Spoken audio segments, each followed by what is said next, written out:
Hey everybody, thanks for listening to the El Toro's podcast, exclusively now on Anchor.fm. If you haven't heard about Anchor, it's the easiest way to make a podcast. Here, let me explain. It's free. There's creation tools that allow you to record and edit your podcast right from your phone or computer. Anchor will distribute your podcast for you so it can be heard on things like Spotify, Apple Podcasts, and many more. You can also make money from your podcast, which is always a plus, with no minimum listenership. And it's everything you need to make a podcast right at your fingertips and in one place. I can't believe it took me this long to switch over to Anchor.fm, but I couldn't be happier now. So, get yourself started and download the free Anchor app now, or go to Anchor.fm to get started.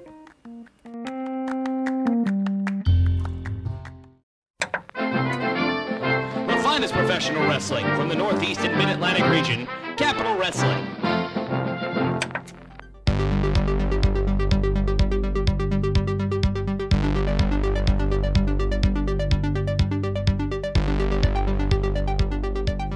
Welcome everyone to episode 16 of the Capitol Wrestling Podcast. I'm your host, Sean O'Brien.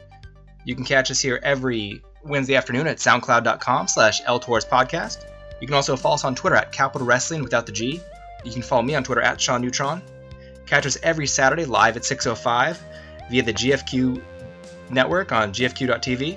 Also, every Monday you can catch replays at irwnetwork.com via Eric Bischoff and also pivotshare.com. So we're very lucky to partner with those companies, and also thankful for Andrew Zarian for hosting us via the GFQ network. Now, if you want to buy tickets to our next show coming up July 29th, live from Hoboken, New Jersey, go to brownpapertickets.com and search Capitol Wrestling versus Lucha Libre. That's from the Hopes Community Center in Hoboken, New Jersey, and it's going to be at 7 p.m. Doors open at 6. And in preparation for that, we're going to be talking to members of the roster all over, so it's going to be great to talk to them. And a little later on, I'm going to talk to the musical genius who's responsible for all the themes that you hear from your Capitol Wrestling favorites, and that's Greg Massi. So going to get to pick his brain in a little bit. But we're going to kick things off tonight with a very special guest, as always. You might know him from MCW, New Heights Wrestling, down in Florida. Also, Capitol Wrestling, obviously, since he just joined them. He just showed up at June 3rd at the last tapings. He is one half of the MCW Tag Champs, Guns for Hire. He is also referred to as Gunbutt by Ryan Zane. He is the Endgame, Paul Jordane. How's it going, Paul? Thank you. I'm not necessarily sure if I should use Gunbutt Paul Jordane or the Endgame Paul Jordane. Which one has a better ring to it? It might be Gunbutt. It's a little quicker. One less syllable. That's true. And I mean, you might sell some merch like that. So. Yeah, it might work. Let's try at least. So, what you been up to lately, man? Thank you for having me, man. Thank you for having me. My pleasure, man. It's great to have you on here. And I first saw you at MCW back in January at the Broken Anniversary when you guys won the tag team titles. Nah, that was a great night. That was a major accomplishment. That was definitely a major accomplishment. Was that just from the result of a lot of hard work? Yes, long time. Especially for me, majority of my career was down south in Georgia, Alabama, Northwest Florida, which is a bunch of smaller promotions. New Heights being one of the bigger ones in that area, and just a lot of time that I spent running the roads all over down there. Has kind of culminated in me moving up to Maryland and accomplishing, the pinnacle of my career so far, which was reaching the MCW Tag Team Championships. Great experience so far, Are you from Florida? Yes. I'm originally from Florida, right. I grew up in Northwest Florida and then started training a little bit down here right out of high school. I found a smaller school to start training at. Didn't really learn too much, and then moved up to Maryland. Started kind of running the roads up here, trying to train in different areas and did different seminars with I'm sorry, the name's escaping me right now, but we did multiple seminars as we were kind of running the roads up north. And I'm sorry, I kind of lost my thought with where I was on that. Oh, you're fine. Yeah, no, I do that all the time, so I'm quite used to it. Yeah, I'm just trying to kind of get it all in the timeline in my mind correctly. Yeah, no, that's up to me to help you with the pace of the show and help you guide along and tell your stories. But I guess from what it all starts is, where did you get your passion for wrestling? I guess beginning as a fan, and then how did that transition to getting the itch to want to get in the ring? Oh man, well, I remember being very, very young and loving Hulk Hogan, thinking that no one could ever beat Hulk Hogan until I saw The Ultimate Warrior. And then I believed that no one could beat The Ultimate Warrior. And then I kind of didn't really pay too much attention to wrestling after that for a little while until I saw Monday Nitro. And I remember the first night that I was watching Nitro was Eddie Guerrero versus, I think it was like Psychosis, just with the wild mask. And that was just, that just kind of grabbed me, because the fast-paced action was completely different than what I was used to, watching like the Hulk Hogan things and stuff like that. So that was what really got me hooked, and I never let it go from then on. And then the whole Stone Cold Steve Austin era, I was just all in with Stone Cold Steve Austin. So that was all my favorite wrestler. And the dream was to see Goldberg versus Stone Cold Steve Austin, because of the two competing companies and stuff like that. Mm-hmm. I think that the thing that really got me wanting to be really involved in wrestling was the feelings that I got from wrestling. I liked the idea that maybe I could give those feelings to other people as well, which is, you see a lot of different things happening in wrestling, and a lot of bad things, a lot of good things, but it generally has a really good story to it, and when it's done right, it's really good. And that's one of the things that I really wanted, that I really connected with, was the connection that the wrestlers make with a lot of the kids and things like that. Because sometimes you never know what people are going through in their lives, and you give them an escape, especially if they have like a superhero like a Stone Cold Steve Austin to look to. No one can tell them what to do. Those types of things. People look for those types of figures who are strong enough to be able to say, like, oh, you can't tell me what to do, even though you're my boss. You can't tell me what to do. That's for me as a little kid. That was just cool. It was not necessarily anti-authority, but it was just the fact that no one could tell him what to do, even as boss. No, and especially as an athlete, it's almost like real life superheroes, where you can do things most people can't, whether it's strength or just athletic ability. I remember. Yes, and that's a big part of it too. Yes. Mm-hmm. I remember Mark Messier in the NHL. One time I saw him having an interview, and he said, like, as an athlete in his prime, he felt like a god. And not saying anyone is god by any means, but I can kind of get that sentiment where you just feel superhuman. To be able to have that ability and then have it translate to that form of escapism for people is definitely, I can sense that's probably a very powerful thing. Absolutely. And it's funny because it was an escape for me then as a child, but now it's an escape for me now as an adult, because I still get that same feeling. It's just different because I'm more involved in it. So I'm working for that emotion. So if I can feel that emotion, I want to make sure that everyone else can feel it. Mm-hmm. And you said you started, out of high school. During high school and into college, did you play any sports to have an athletic background? I did football. I was defensive end, and did a little bit of college, but I didn't really connect with that very well. So I decided to hit the road and start training, and so I started training, and then started getting booked into little different areas and stuff like that. So the athletic background was mainly weightlifting, football, and all of those really when I was in school. I mainly did athletics because in my head I knew that I was going to have to be a wrestler, so I had to be athletic. Mm-hmm. So that was the goal. The goal was, I wanted to be a wrestler ever since elementary school. I don't have any specific ages, but elementary school at least. And that was always the goal. So though I did play sports growing up, I mainly wanted to be athletic and strong and fast. Like my main goal as I was training, like when I was at football practice, I was running and it was getting hard. I was like, if I want to be a wrestler, it's going to be hard, so I have to keep going. That was my motivation to get me through my football training. Mm-hmm. So it's just kind of always been that motivation, and obviously since I've been wrestling for a while now, it's kind of had its ups and downs. Just the roller coaster of the pro wrestling career. And when it comes to training, you said I guess at first it just wasn't, you weren't connecting with the training at first? It's hard to find very reliable training facilities. Yeah. That's the main thing. So I kind of went around trying to find different places, and I found a couple of good places, but nothing really that kind of set me over the edge until I signed the developmental deal when I was 22, and I think I reported there when I was like 23, and learning from the likes of Dusty Rhodes, Steve Kern, Norman Smiley, Dr. Tom Pritchard, all these guys. It was FCW. It was right before they switched over to NXT and built the whole facility there. That was one of the major things that helped me kind of learn wrestling itself, really training. So spending a lot of time, most of the time with Tom Pritchard and Norman Smiley, training every day, kind of really taught me how to do it. And then obviously gaining experience. Really, experience is the name of the game, honestly. When did you move up to Maryland?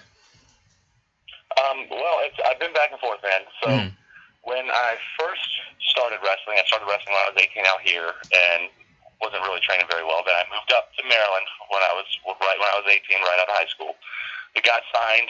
I was up there for about 3 years, kind of going else in different areas. I was working security for MCW. I got onto an MCW show. I got onto like 2 MCW shows. One of them was against Pat Brink, if anyone's familiar, and then the other one was in a tag team match against. The name escapes me right now, so I will have to come back to that later. No worries. Wasn't prepared to talk about that, but yes, I actually appeared for MCW twice back then, and then got signed, and then moved to Tampa. And then I lived down in Tampa for a few years.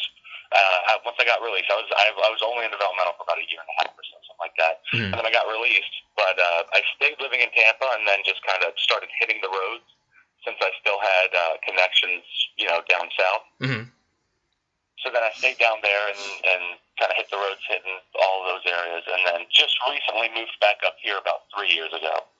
So that was whenever I came back up here and started training at MCW and started branching out from there.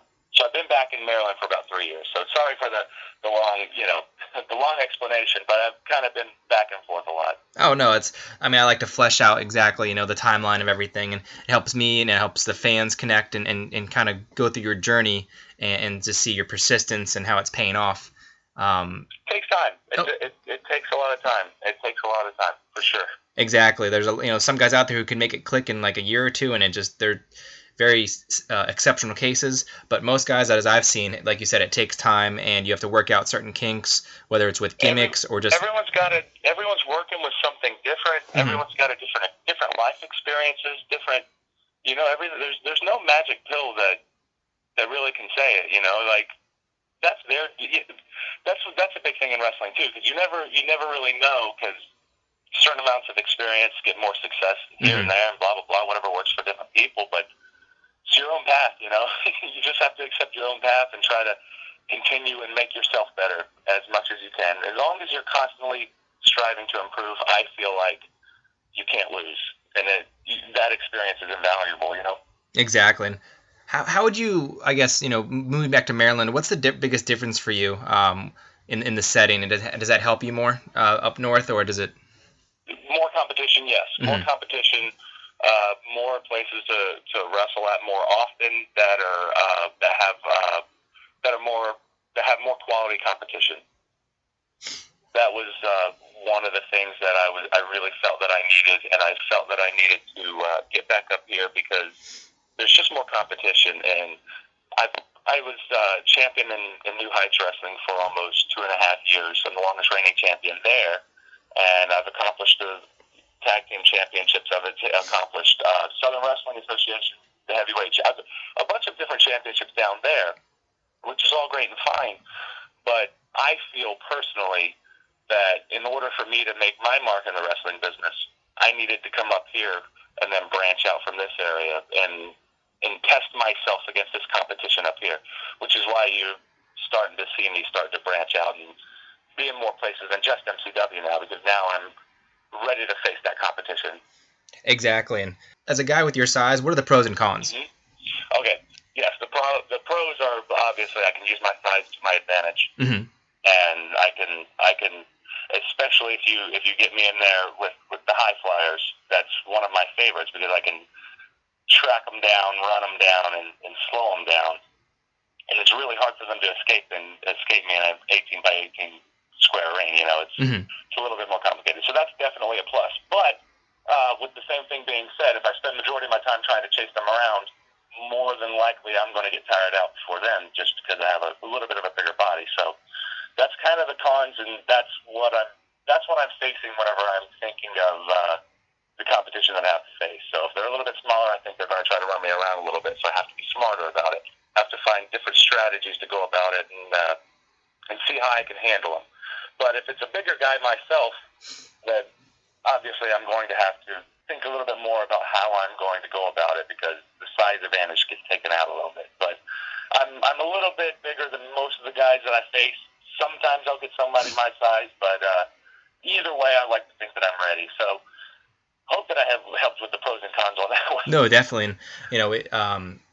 And also, I guess, tagging with, Bill Collier as Guns for Hire. You guys, the one thing I know is you guys are just incredibly, aside from the size, but also incredibly strong. I mean, I guess that's just from, all the weightlifting and everything. But Right. Now, as a guy with your size and everything, and I guess, who do you look for inspiration in terms of your style and also your moveset? Terry Gordy. Mm-hmm. Terry Gordy's a big inspiration for me. Dr. Death Steve Williams. I watched a little bit of Lou Fez back in the day for more of the technical abilities. Some Vern Gagne from back in the day. I mean, these are tapes that are on YouTube from the 1960s and 70s. Very, older stuff, but very technically sound, and that's how I liked it. So I like to pick pieces from different eras and try to use them for me and see what works for me. But I'd say the first name that I come to for my my inspiration and for my style, I'd say is Terry Gordy. I really am a big Terry Gordy fan. Mm-hmm. But obviously I have more. Nothing against Terry Gordy, but I feel I'm more athletic, so I'll bring a little bit more of the athleticism to the table as well. I remember I was talking to Marcus, and he had said that he went way back. What are your thoughts on the roster? Yeah, Marcus and I go way back. I used to train at one of these other places that I trained at. Mark Mest? We were training with Mark Mest for a little while, and Steve Carino was training it based out of his dojo, and Marcus worked with them as well. Mm-hmm. So we all kind of mutually knew each other, and I ran with a couple of guys that were closer with Marcus, and I kind of got involved with them as well. So I started for advice and things like that back in, way back when I first started. This was like 9 or 10 years ago, really. So I go way back with Marcus, and then when I moved back to Florida, we kind of didn't really talk as much, but kind of messaged here and there and things, and just kept contact. And so I'd seen the first episode of Capitol Wrestling, and I'd seen some of the matches that you guys were having, and I was really interested. And I was thinking that, as I was telling you earlier, I was looking for the competition. Mm-hmm. And as I was looking at the roster, I was thinking in my head, well, if I really want to test myself, they have a wide variety of talent there. Mm-hmm. It's not necessarily one or the other type of style. It has a variety of styles. So in order for me to make myself better, I'm going to have to face a whole bunch of different styles. So Capitol Wrestling works out for me like that because perfect example coming up, Capitol Wrestling versus Lucha. That's a great experience. I have minimal experience with Lucha Libre, and I'm going to see a whole bunch of Lucha Libre style there. So I feel like the roster, being able to compete with Lucha like that, is that says something for the roster themselves because they also have that type of mind to be able to face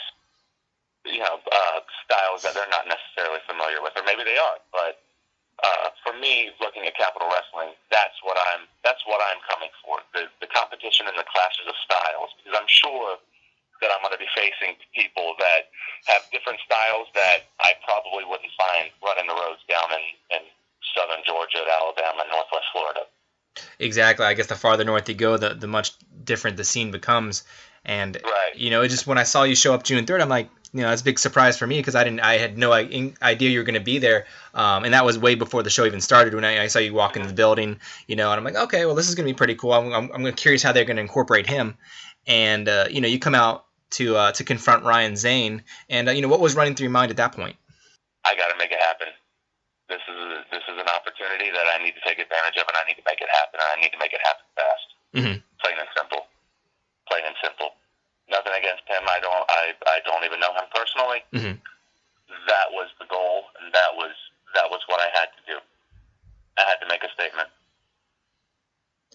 Now, what would the finisher you used? What was it? Kind of like a 360 F5 into an X Factor almost. Endgame, or the parting of the senses, whichever you want to call it. Yeah, I spin them off and then have them kind of land in like in between my legs, like an X Factor type of landing. Yeah, when I saw that, I looked over at my girlfriend and I said, that might be the most impressive finisher I've seen either ever or in quite some time, because it was just... That's awesome. I appreciate that. Yeah, no, the creativity with it. I wish I got it on video, but it would happen so quickly, but before you could blink. How much practice and I guess went into that, deciding that, that move and just figuring out?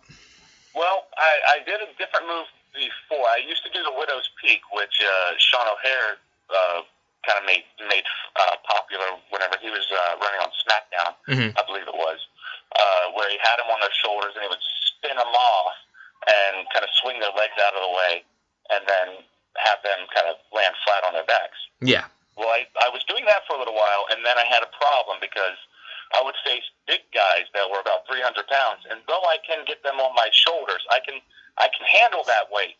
It gets a little hard to maneuver them once you get them up then. So the easiest thing for me to do was I was trying to figure out, okay, well, if I can get them on my shoulders, then I know I can get them. So instead of having to throw their body up high in the air, maybe I can twist my body and spin them off, which takes less energy to spin them off of me, and they're still coming in. But the advantage that I have with my height, which is why that move works so well for me, I'm 6'6", 6'8". Mm-hmm. With the boots, there's no telling it's even higher. So spinning them off and having them land face first from 6'6" in the air turns out to do just enough damage that I was needing, especially if they weigh more. So if I get a big guy up on my shoulders and get him down like that, it's safe to say it's over. And a smaller guy, it doesn't help them any because then I can throw them further. So I was going to say it's kind of a lose-lose for the opponents. The torque you got on it was pretty impressive, especially Ryan Zane being much smaller than you. Mm-hmm. And I guess in my mind, I'm envisioning you versus like 10 luchas at this point. right. And I would be up for the challenge. Though it's 10 people, I'm not backing down. If I have an opportunity, I'm coming for it. There you go. So and that leads into my next topic. Just now being part of the Capitol roster and having the impact you did on June 3rd, what are your goals and intentions for the future of Capitol Wrestling? My goal is to one day be Capitol Wrestling champion. I don't even know if they have a championship yet because I know that Capitol Wrestling is on its way up and it's a newer promotion, but I see so much potential there.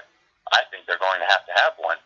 And I'm going to do my best to prove myself worthy of an opportunity for that. That's my goal. Now, my intentions, I'm a businessman. I'm willing to hear what Capitol Wrestling has. I'm willing to hear what Capitol Wrestling has in mind for me, and I would hope Capitol Wrestling would like to hear what I have in mind for them. Mm-hmm. And we'll see how we can make that work. And I guess you'll be at the next set of tapings July 29th. It's going to be a huge show that they've progressed every time out, and this time it's going to be with the Luchas and all sorts of stars. You can have MJF making his debut, DJ Z. What other shows do you have coming up before that? Let me think of the dates. I have Fusion Wrestling coming up before that. I don't have my dates on me. I should have been prepared for this. Oh, no, you're totally fine, I guess. July 22nd, I think. And then I have to look at my dates. I don't have them on me right now. Your fans can also stay glued to your Twitter. I think it's what you can stay updated on my Twitter, which is @Spitz_Venom. Instagram the same, which is at @Spitz_Venom, or you can find me on Facebook, which is Ronald Paul Jordane Hicks, which is Paul Jordane is my middle name. So I will keep you updated all throughout there because I'm all over. This weekend I was in Georgia and Florida. The weekend before that I was up there with you guys up in Maryland. So I'm hitting the roads all over the place, and more bookings coming as well. So it's better for me to say just keep them updated on my social media because I'm going to be announcing more and more dates as the dates come. Yeah, I didn't mean to put you on notice or catch you off guard, but no problem. No problem. Now, where can I think you have some merchandise too. Where can fans find your merchandise? You can contact me through through my social media, and we can hook it up through PayPal or find me at the wrestling shows. There you go. Pretty direct right there. But we want to thank you for coming on the show this week and telling us about your story and also your debut with Capitol Wrestling. It was really fun to see you there, and we'll definitely see you in the future. So thanks again, man, for coming on. Thank you very much. I appreciate it. I want to thank Paul Jordane for coming on earlier and talking about his career and also the impact he's looking to have on Capitol Wrestling. A bright future ahead for him, and we'll be looking forward to seeing him at the July 29th show. Once again, you can buy tickets for that at brownpaperticket.com. Search Capitol Wrestling versus Lucha Libre. And also follow us on Twitter at Capitol Wrestling without the G, and also mine's at Sean Neutron. You can follow us for all the updates and all the news on Capitol Wrestling, whether it's new signings, match announcements, and all sorts of news. And right now, we're going to talk to the official composer for Capitol Wrestling. He's the genius behind all of your favorite stars' themes. He is none other than Greg Massi. How's it going, Greg? Hey, man. How's it going? Thanks for having me. Oh, my pleasure, man. It's, like I said, I have wrestlers and managers, referees, everyone from the entire roster, the heads of the company, Marcus and Matt, everyone on the show all the time. So it's great to get just different viewpoints of the company and seeing how everything's going and an insight into various aspects of the industry. Yeah. No, I was always kind of hoping you'd ask me at some point, so I was pretty stoked when you did. Oh, so you're kind of like that girl, waiting to be asked at the dance. Yeah. Just kicking her feet at the ground. But you don't want to be the desperate one to reach out first, I'm kind of like when last week when Harry and Steve said they could have me on their respective podcast, I was like, hell yeah, that means I don't have to do any actual planning. I can just sit there and talk, and I love talking, so. Yeah, talking is really – well, that's the thing. When you asked me, I was like, well, you're asking me to talk about three things I love, music, wrestling, and myself. So in no particular order. In no particular order, no. But, yeah, man, what have you been up to lately? Well, let's see. Well, I was driving myself crazy getting ready for the June 3rd show.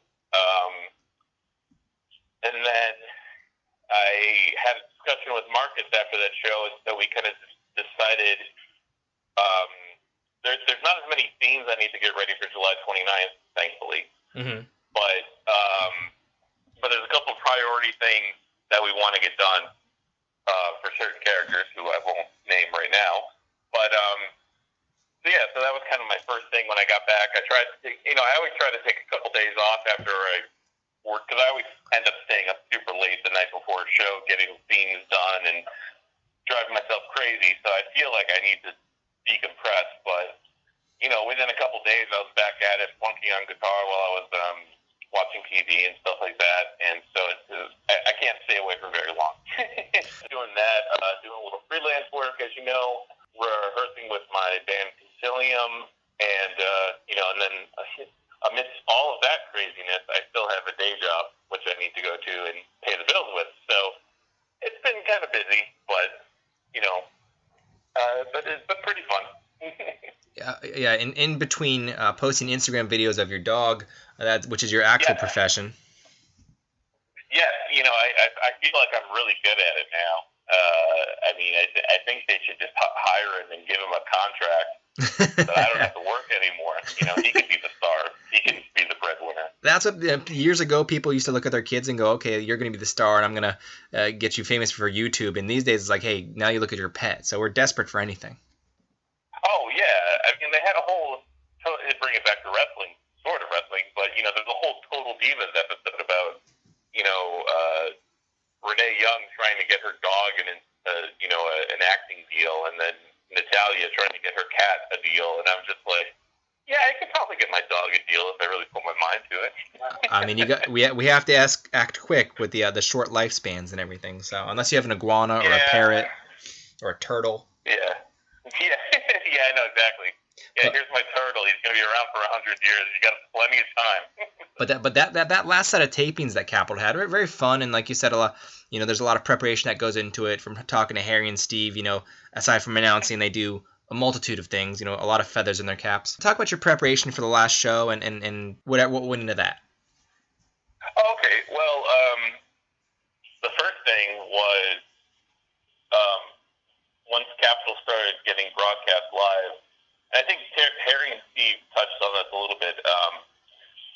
We all kind of realized we all have different group chats that we're always talking about the product and what we're doing and everything. And, I think we all kind of realized the audio was a little lacking in the first TV episodes, which, is not surprising because you're in a huge cathedral and we didn't really have anything other than the cameras, the mics on the camera picking up the sound. So, in the cathedral on the day of the first show, I could hear everything fine, but when you play it back, you're just getting all echo from the cathedral. So, so we started a chat between me, Harry, Steve, Marcus, Matt, Mike, who brings in a lot of the equipment, and we just kind of did a bunch of brainstorming about how to fix the audio problems.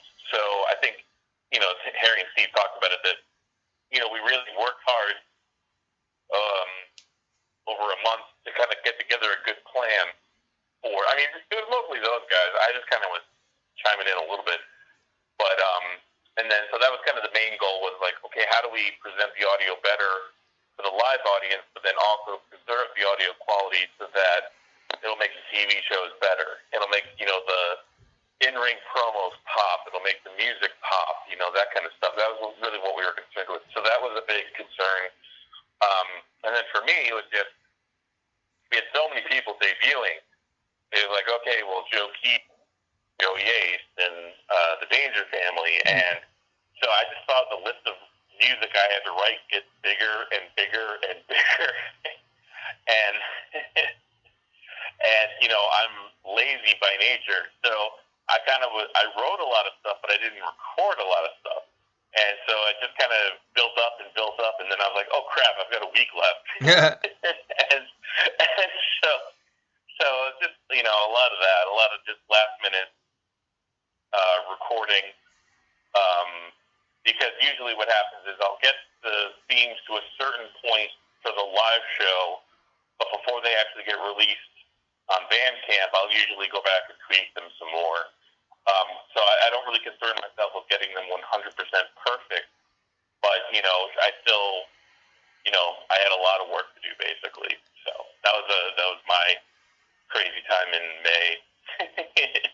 So what's the process like for doing a wrestling theme specifically, starting from, the inspiration for it, writing it, and then eventually recording it? Well, it's really easy. Well, I guess kind of easy, but basically I touched base with Marcus and Matt, and we talked about, okay, who do we need a wrestling theme for, and then we kind of organized, prioritized who needs the theme, and then with the first show it was a little different because the first show I just kind of did a lot of research on my own because I didn't really know what Marcus and Matt had planned. So I was watching videos from Warriors of Wrestling, watching,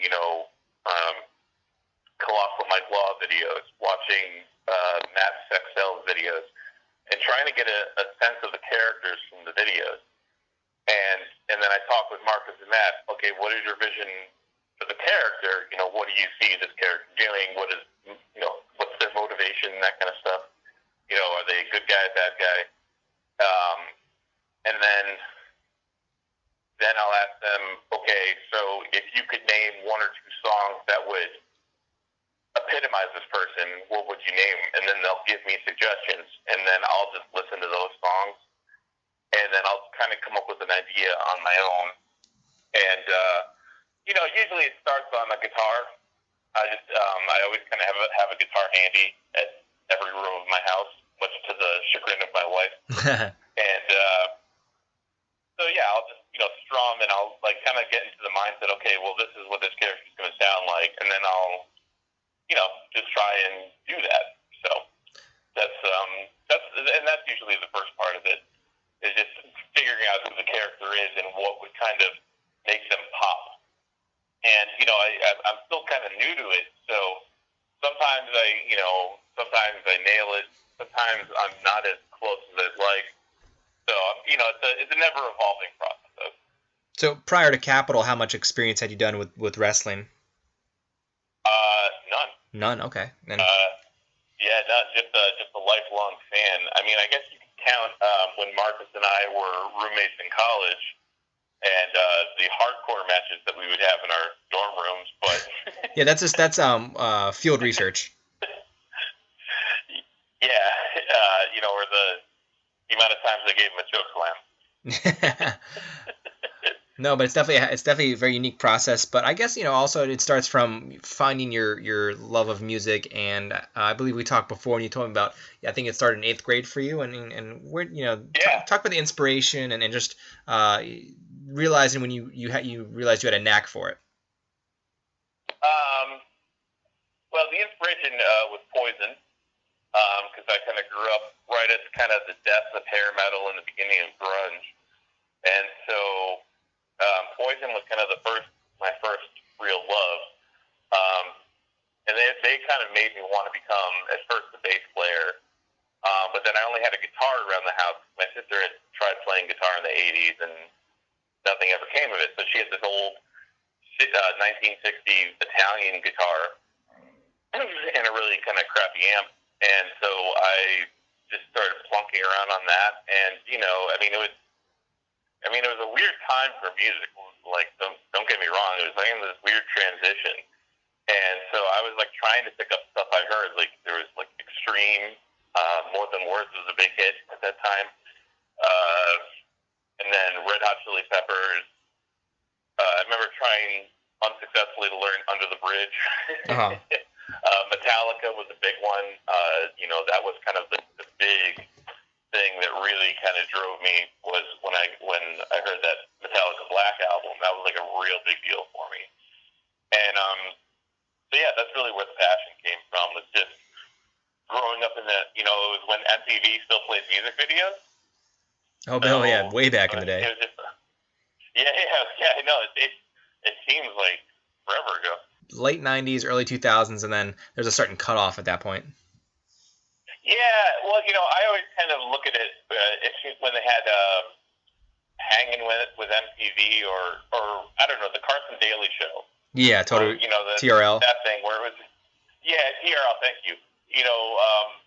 I think once like the Britney Spears and the Backstreet Boys came in and that late '90s crap, that not specifically those bands, because I actually like those bands, but the other late '90s crap that came in. And kind of was when MTV kind of became this whole other thing. But when I was growing up in like late 80s, early 90s, there were still, lots of music videos. And there was the Headbangers Ball, which was, my religion, every Saturday night at midnight. I still have copies of it taped on VHS tapes somewhere. So that was kind of... And there was just like a lot of different music going on at that point because, like I said, it was a transition from hair metal to grunge for the rock side of things and the alternative music. And then, there was some dance music and other stuff. And so there's a lot going on. So it was kind of an interesting time to grow up, really. But, yeah. I remember Carson Daly describing the first episodes as TRL as like he was at a seance because the set was really dark and dimly lit, and he's like, what the hell was this? And then eventually it made its way to Times Square. Yeah, totally. Yeah, and then, I don't know, it was kind of funny it's kind of funny to me because growing up, everyone, thinks of VH1 as being kind of the hip music channel now, because, VH1 had the behind the music and all the other stuff. When I was growing up, VH1 was all adult contemporary. So it was all, Celine Dion, Michael Bolton, new age music. So like VH1 was like the worst of the worst. They didn't really catch any fire until they got the pop-up video. Right, exactly. Yeah. Yeah, pop-up video was a big thing, a big deal, and Behind the Music was huge when I was in college. Yeah, Behind the Music, yeah, that was definitely a big thing. That was like kind of like the E! True Hollywood Story. Oh, yeah. Oh, God, I loved them. I couldn't get enough of them. Even if there was bands I hated, I was like, oh, I want to know what's going on here. I want to see why you suck so bad. It's like at 28 minutes, no fail every episode. It was Now We Talk About Drugs. Yeah, exactly. Yeah. Here's the drugs or the alcohol or the, some tragedy or And whatever. 34 minutes in, let's talk about the. Yeah, exactly. We kicked the lead singer out. Mm-hmm. And here's the new lead singer and all that stuff. So it's kind of sometimes it felt formulaic, but they were always interesting, kind of like Law and Order. Yeah. Oh yeah, totally. Yeah, and I'm kind of a, I obsess about music a lot, and I'm a huge fan of music documentaries. If I see, if I have a chance to watch one, I'll, the more fucked up, the better. Sorry, I don't mean to. I don't know if you can swear on this podcast, but sorry, you can edit that out and bleep it out. I think you'll be okay. I don't think anyone's gonna get offended.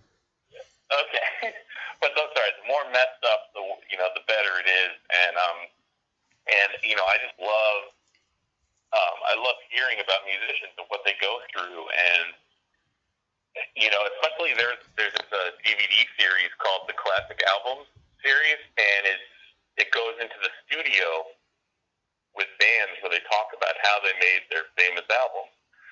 That's just like crack to me.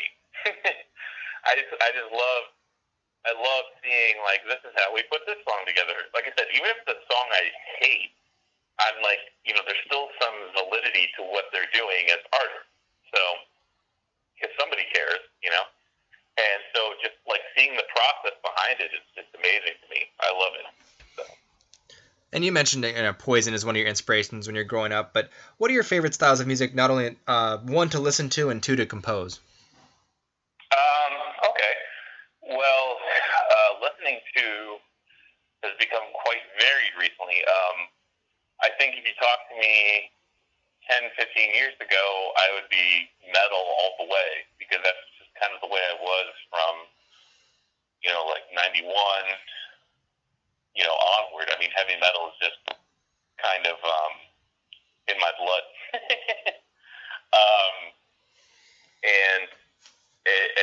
So I mean, I love listening to it all the time. But I know when I was growing up, I used to hate when I would ask people, "Hey, what's your favorite kind of music?" And people would say, "Oh, I like a little bit of everything." I'm like, that's such a stupid response. I'm like, that's what you're basically telling me is I have no real passion. I just kind of like whatever. But now I'm at an age where I actually do like a little bit of everything. But I just like, I'm really passionate about certain things and certain genres. So, I mean, I really love, like Jethro Tull, is a recent for me. Nick Cave, for singer-songwriter kind of stuff. Mm-hmm. Dwight Yoakam. I discovered Dwight Yoakam's first album, and I really love it. So, and with Spotify, I mean, I just find whatever I want to hear, and I discovered just like lots of random stuff just by listening to, being like, oh, here's a band I've heard about but I've never actually listened to. Let me see if I like it, and if I like it, cool. If I don't, move on. Yeah, exactly, and that I guess that goes into composing. So I guess you get a lot of inspiration from that, and just. Oh yeah, composing. I'll do a little bit of everything. I mean, my main projects are kind of rock and metal bands, so I do kind of tend to write a lot in that style. I'm currently in a doom metal band, so it's kind of like the slower, down-tuned, heavy kind of stuff, which I love playing. But, I write all sorts of stuff, and doing the wrestling themes has been great because I've been able to explore things I don't normally get to write, So that's been a lot of fun for me. Yeah, exactly. And you mentioned to me too, but not only your involvement in bands, but also you've done open mics and various performances. Yep. What's the most nerve-wracking thing you've ever done in relation to music? Probably the most nerve-wracking thing I ever did was my audition for college, trying to get into a music program, and because I had to learn how to play classical guitar, which I'm not very good at, and so I would go, and you'd set up, and you said that I still had a pretty bad case of stage fright at that time anyway, but it was getting better, but I still was playing with, more rock oriented bands. So when I was playing classical guitar, it was just me with a guitar, no distortion, no effects, just me and this acoustic guitar trying to play in front of these people who are judging every little thing you do. So that was probably the most nerve-wracking. I mean, I would shake. I would shake so bad at those. So it was yeah. That's probably the most nerve-wracking thing I've ever done. Mm-hmm. And I guess we've talked about your love of music, the passion for it, inspirations. I guess now we'll just switch over to discussing. I guess obviously Capitol Wrestling and your thoughts on the first two tapings, not only from your perspective in terms of music, but also just in general, what do you think of the shows? I love the shows. I'm still kind of new to the world of indie wrestling. Mm-hmm. I never really went to many indie wrestling shows, which is kind of a shame because where I am in Boston or near Boston, I have access to XWA in Rhode Island or Beyond Wrestling in Rhode Island. So there's a lot of good stuff happening around here, but I just never really went to it. And so the first Capitol Wrestling show was really my first indie wrestling show.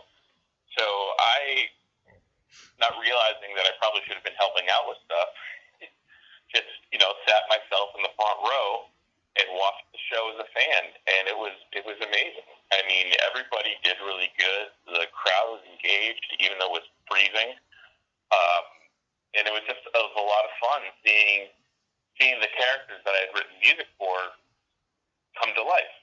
So that was just amazing, and I left really energized. I thought it was really fun, and it was I really was like, okay, this is a project that now that I'm starting to see it come together, I get it even more. And so then with the second show, I can't really tell you how the show went in terms of matches because I didn't really see any of the matches because I was in the back. Yeah. Playing the music, and so I'm still I can tell you what I reacted to, and that I reacted to the crowd getting really pumped. The crowd was really loud, and certain things would get me. Like I see a couple things. I saw a couple bits of certain matches, and I just really was blown away by them. So I'm really excited to see the rest of the tapings. To see because I saw the Joey Yates. Joey Yates versus Joe Keys. Mm-hmm. Yeah, and that was just so good. That was a great opener, and up until Timmy interrupted it. Damn it, Timmy. Yeah. Oh yeah, seeing Timmy Danger come out was great. So it was just really cool for me, and I'm looking forward to experiencing what actually happened. I know I'm looking forward to actually seeing the New York Wrecking Crew versus the Extreme Redneck because I couldn't tell you, what was going on in the ring. All I know is I heard the sound of huge, large, 300-pound people being slammed into the mat and shaking throughout the entire cathedral. Yeah, that was definitely a loud one, being there front row. And so I was like, okay, so they must be doing something right because the crowd is really reacting, and that sounds massive. So I'm looking forward to seeing the rest of the matches as they get broadcast.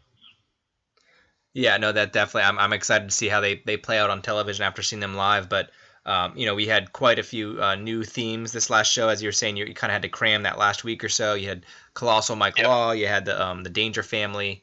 So I believe I know the answer to this one, but for all the fans who don't, what is your favorite theme that you've composed for Capitol Wrestling so far? Oh, I like them all, man. I don't have a specific one that's my favorite. They're all my babies, I guess. There are some that, so instead of saying which one I like most, I usually go with, what each one, like certain things mean certain things to me, because the Capitol Wrestling theme, the main theme, which they've probably heard a couple times now on your show, was a big deal because that was the first one, and that was the first time I was really trying to get with Matt and Marcus's vision, and they responded so well to it that it really worked. The next big one, Colossal Mike Law is probably one of my favorites. But just because that represented, it was a very simple guitar idea, but it was a very painstaking process getting the strings, the violin parts to sync up right and do what I wanted to do. It was very time-consuming.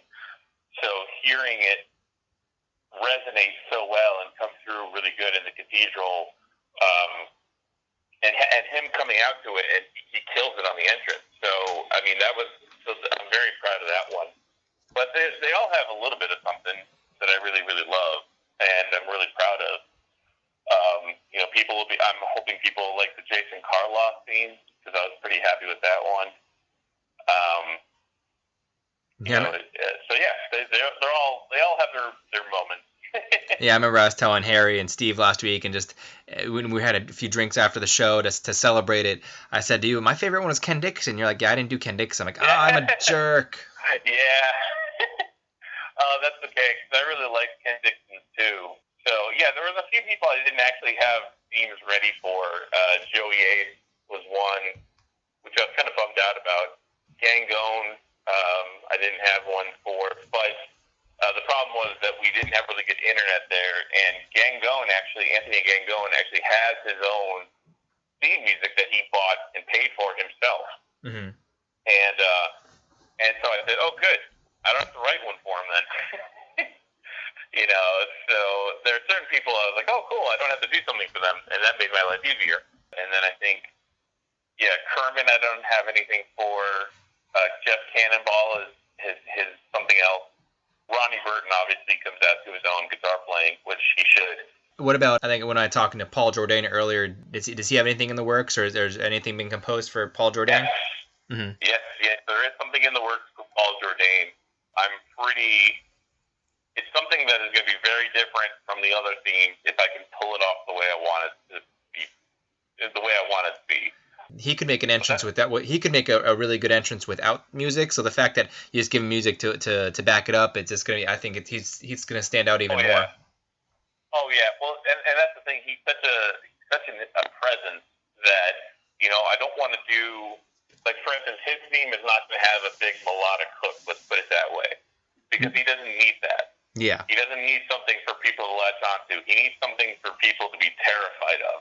Exactly. Because that's what he's supposed to be, is terrifying. So, that's my plan for him is a little more, I don't want to say avant-garde, but it's definitely going to be a lot different than the other themes I've done. But again, if I could pull it off the way I hear it in my head. Yeah, exactly. That's the tough part. I have no musical abilities myself. I'll think of a really good tune in the shower, and I'll be like, I don't know how I'd ever translate this to a musical producer, but if I could, it would probably be, I guess, as the kids say these days, hot fire. But like I said, the hardest part is getting that damn noise out of your head and translate that to somebody else. It's you sound like an idiot sometimes. Man. Yeah, if you don't have any abilities. It's really hard. It still is. A lot of times it's chance and luck for me. I'll just strum on a guitar or plunk on a keyboard, and just kind of you go one note at a time. So I say, okay, let's start the melody on this note, and then or the riff or whatever, and then try to where this is where the music theory comes into play. Like, oh, what kind of scale should I be using? What kind of how should it change keys or whatever, and do all like I said, the minutia of, what I do. The stuff that I obsess over that nobody else really cares about. Yeah, exactly. And the one that I really enjoy is obviously the main Capitol Wrestling theme. That it gets stuck in my head. It's quite infectious. So. Oh yeah. And it's got the juicy seal of approval from Juventud Guerrera.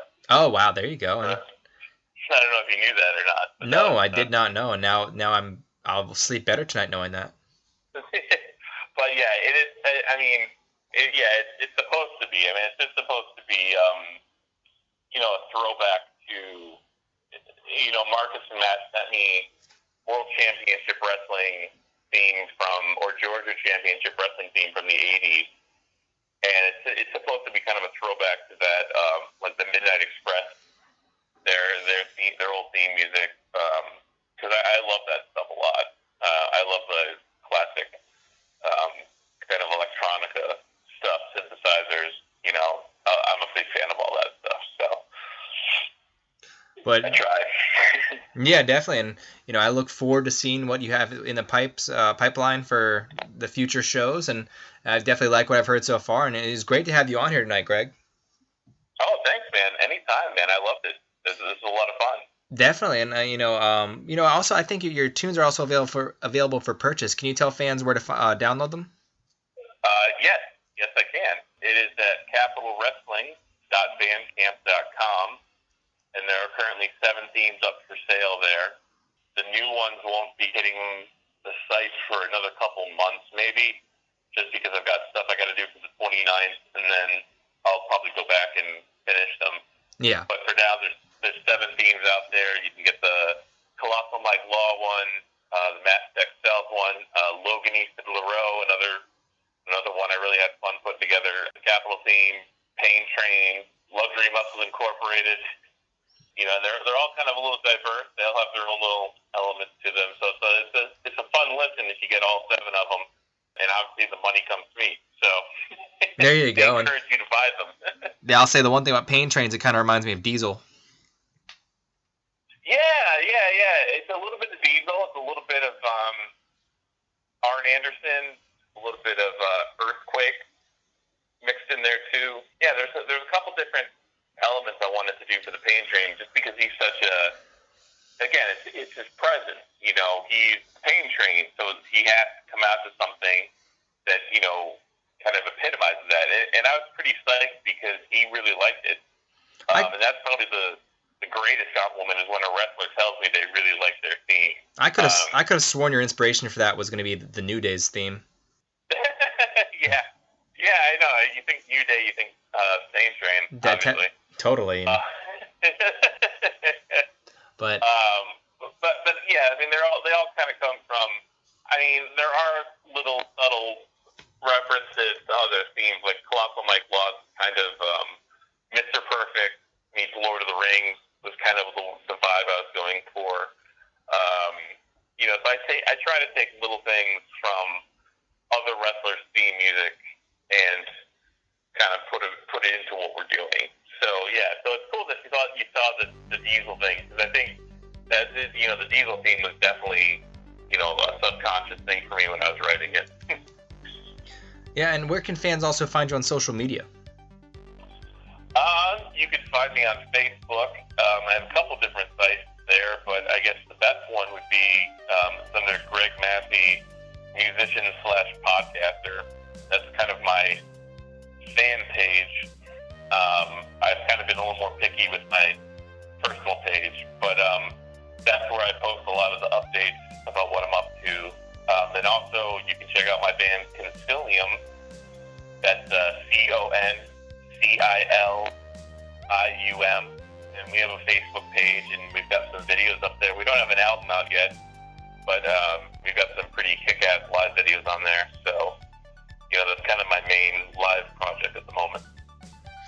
Awesome. Well, I want to thank you once again for coming on. I also want to thank Paul Jordane for coming on this week's episode of the Capitol Wrestling Podcast. You can catch us here every Wednesday afternoon at 12 o'clock at soundcloud.com/LTorsPodcast.